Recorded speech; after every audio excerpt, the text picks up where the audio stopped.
Toujours dans le segment all-terrain, eh ben, on a ce Mirus. Alors le Mirus, c'est un petit peu l'ovni, c'est vraiment un ski atypique. C'est un ski qui a un rayon extrêmement court, 13 mètres de rayon. Et donc il y a une capacité à faire de la conduite coupée et du carving assez déconcertante. C'est un ski qui est très facile, c'est un ski qui n'est pas rigide, qui est juste en noyau bois et fibre de verre. Et donc du coup on a un ski qui permet d'accéder à la conduite coupée, même si on n'avait pas à la base le niveau pour le faire. Et ensuite, pour les skieurs experts, c'est un ski qu'on va pouvoir skier vraiment à la cool, c'est-à-dire pas être obligé de forcer dessus comme sur un ski de slalom ou quoi que ce soit, mais on va avoir le même rayon qu'un rayon de ski de slalom, 13 mètres.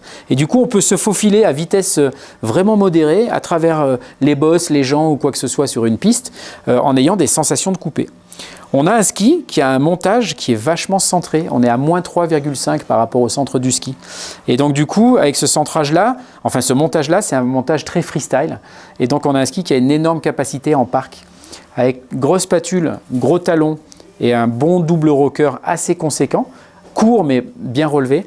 On a un ski qui est très tolérant en réception si on n'est pas tout à fait dans l'axe après des rotations.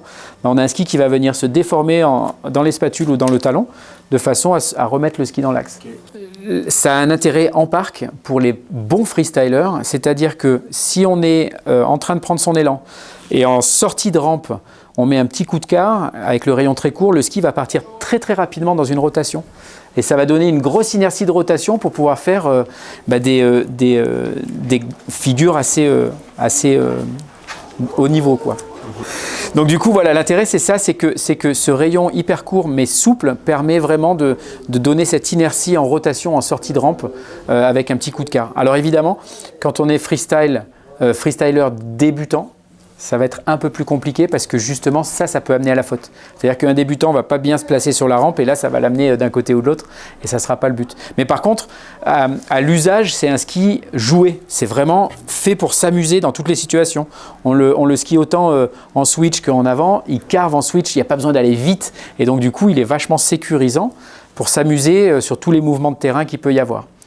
Ensuite, la queue d'hirondelle en bas, c'est purement cosmétique, c'est vraiment pour rentrer dans cet état d'esprit de Black Rose, d'avoir toujours un ski qui a un look qui attire l'œil.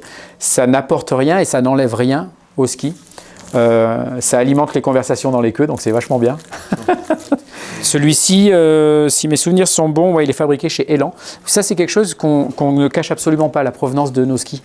Donc c'est marqué sur le ski, Made in Slovenia, Bulgaria, Austria. On a quelques skis qui viennent d'Ukraine encore. Et en fait, on travaille avec... C'est l'usine Elan. Non, Ukraine, c'est l'usine Hammer. Ah, c'était la ouais, usine ouais, Hammer. voilà. Alors, on a 3 usines qui fabriquent les skis pour nous. C'est Hammer, donc sur leur unité de Bulgarie, d'Autriche et d'Ukraine.